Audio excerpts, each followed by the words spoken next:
Whither is the spirit of America gone? Whither is the genius of America fled?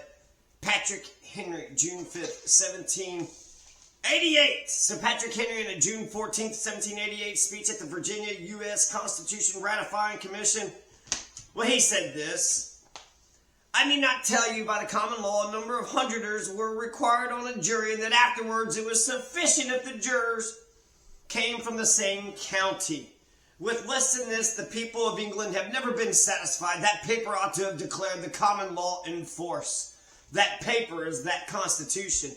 Patrick Henry gave that paper hell, and it's a good thing he did, or we wouldn't have got the Bill of Rights. We wouldn't have got the Bill of Rights. Now, the Bill of Rights is actually going to be genius by the Federalists. The Federalists passed the Constitution without a Bill of Rights, and then they came back 2 years later and said, you know what? James Madison wrote them, and basically as soon as he wrote them, they became popular all over the world. Now this quote, he says, by the common law, a number of hundreders were required on a jury. What the hell is a hundreder? What's a hundreder? It's one of the people of the hundreds. So it's common law, it's the grand jury. You got to have one of the hundreders, you got to have somebody from the town, somebody from the county. So just common law shit, basically, but the grand jury.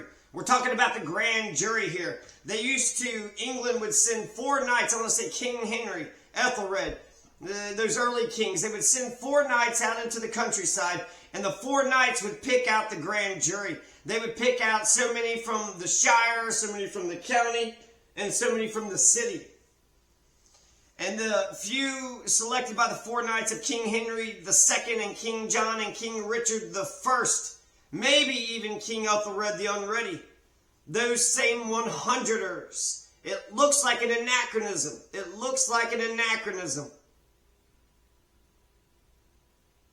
Here's some other Patrick Henry quotes from a speech he gave 9 days earlier. So just to give you the flavor of what Patrick Henry is talking about. It's the Constitution, man. We need freedom, man. They didn't put freedoms in that damn Constitution, man. Have we the means of resisting disciplined armies when our only defense, the militia, is put into the hands of Congress? When the American spirit was in its youth, the language of America was different. Liberty, sir, was then the primary object. We are descended from a people whose government was founded on liberty.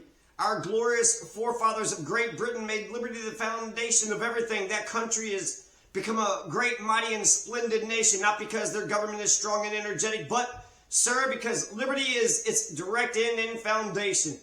We drew the spirit of liberty from our British ancestors. By that spirit, we have triumphed over every difficulty.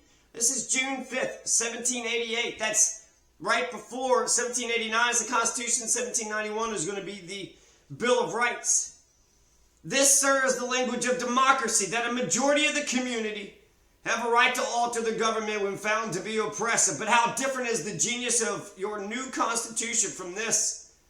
If you make the citizens of this country agree to become the subjects of one great consolidated empire of America, your government will not have a sufficient energy to keep them together. Such a government is incompatible with the genius of republicanism. There will be no checks, no real balances in this government. What can avail your species? What can avail your specious imaginary balances? Your rope dancing, chain rattling, ridiculous ideal of checks and contrivances. Rope dancing, chain rattling. He's making fun of our 3 branches. Look, you got 3 branches of government, therefore freedom. What is so hard about that? You can believe the 3 bodies are one when it comes to the Trinity, but you can't understand. You separate the stations of power so each of the stations can check and balance each other. Whither is the spirit of America gone? Whither is the genius of America fled? Patrick Henry, June 5th, 1788. Say goodbye, Matilda. Goodbye, Matilda. Where are you at? There. Where's Matilda, huh? That's Tiger's runt.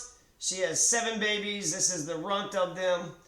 Her face looks a little smaller. And she's a runt, so actually Skizzy's been taking care of her. If it had been up to Tiger, the other ones were just too damn strong. Tiger would have had to make sure she had suckled on her own. I don't think she would have done it. So I saved her by giving her to Skizzy. She and Barack Obama are not walking as fast as the other 7. So they're kind of like the younger cousins of the rest. And sometimes I see them picking on them. And it's like, come on now. Come on now. So there you go. This is Matilda,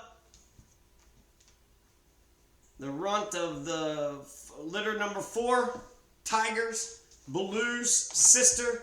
This is Baloo's sister, Baloo, and Black Beauty's sister, Baloo, Black Beauty, and Spunky Dunky. Good old Spunky Dunky. You know what I'm talking about?